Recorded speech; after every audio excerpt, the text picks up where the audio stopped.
Talked a lot in your book about a chapter on Brazil's government and how it's a large government creating a lot of big problems for their economic development. And you compared Brazil, where it is economically, to how where the U.S. was economically at the same period in time in the early 1900s, I believe, to say, well, look, U.S. had a much smaller government at the time that Brazil is in now, economically speaking, and that as a result, Brazilians' big government is weighing down the kind of entrepreneurial spirits and economic development in the country. Has Brazil, since you wrote about that, made any progress in that area? I don't think so. I follow Brazil now from a distance, but Brazil is pretty well covered in the international press, The Economist, The New York Times, and it certainly was the case that when Lula came into government as president, he had his eye on this problem, and in particular, some of the constitutional rights that parties in Brazil had that were costing the government so much and raising the taxes on the formal productive firms, which they had to pay because that's the way formal productive firms have to operate. They can't afford not to pay their taxes. They get hauled into court, put in jail, and their bank accounts get confiscated by law. The informal, of course, are below the radar screen of the government. They don't pay the taxes, in part because in many cases they can't be found. And so it's very hard then for the formal firms to underprice the informal firms because the money paid out for taxes, and this is not just profit taxes, it's sales taxes, value-added taxes, employment taxes, payroll taxes. Those have to be built into the ultimate selling price. That's the only source of cash to pay those taxes. And so the formal firms have to build that into their prices, and then even though they're more productive, it's very hard for them to get their prices below the informal prices, so they have a harder time taking market share. So these more productive firms don't expand and take market share as they do in other countries where the playing field is level. And Lula tried very hard to reduce the burden on these formal firms, and the target he had in particular were the pensions of the government workers, the civil servants. Brazil pays 6% of its GDP in pensions for civil servants. The U.S. fraction is 1.5% of GDP. So it just gives an example of the difference of the burden of government relative to the size of the country that the government represents in Brazil. And I'm virtually certain from just following Brazil in the press that Lula has made virtually no progress on this problem. And the reason is pretty simple. The entrenched interests who benefit from this are so strong. I mean, after all, the technicians in government who would have to draft the laws benefit from this. The judges who'd have to rule on the constitutionality of the law benefit from this.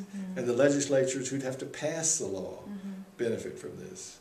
So it seems very hard and very unlikely that this was going to change, and I'm virtually certain it hasn't. Hernando de Soto Parlar is a Peruvian economist who's spoken a lot about how important property rights are in bringing in what we might say the bottom billion or the base of the pyramid, all those human beings who are in the informal economy but are being economic. They are running little businesses, and he also states that if you brought all their capital together, it would be quite a large sum.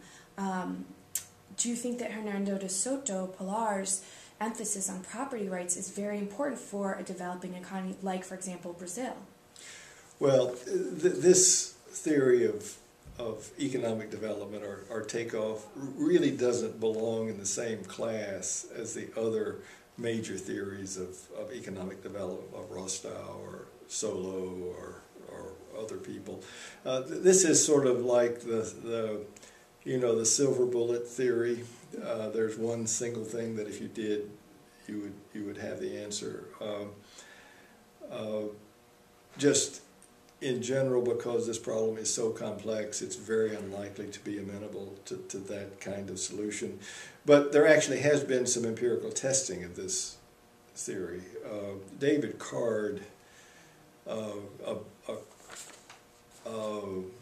Clark medal winner in economics, when he was at Princeton, worked with a Peruvian PhD student of his, and they actually looked at what the people in the barrios outside Lima and other places had done when they were actually granted property rights to their little abode, their little cardboard, thatched, sometimes there's some cinder blocks, bricks. Mm-hmm. What actually had they done with their property rights? And interestingly enough, what they found was that these people felt more confident that when they were away from their homes were not going to be confiscated or squatted on by somebody else. Mm-hmm. Yeah. Mm-hmm. So they felt confident enough to go out of the barrios and look for jobs in the entire urban economy. And so many of them ended up with jobs that they wouldn't otherwise have ventured to even apply for or try to get, because they felt like they had to stay close to home to protect their little place to sleep at night. Yeah. And so it was an interesting, unanticipated effect, which is beneficial, but it's not the effect DeSoto predicted, and it also is not the kind of thing that will in the end lead to economic development on its own, because the more important thing is the jobs for these people need to be created first. Mm-hmm. In other words, there has to be an opportunity for them to do something outside the barrios. Mm-hmm. And so that's determined by a lot of other factors in the country. But freeing up the labor force to take these jobs is a facilitating step, and it's certainly worthwhile. And it will accelerate and speed the rate at which these new innovations and new ways of doing things and new companies can establish themselves and then actually grow.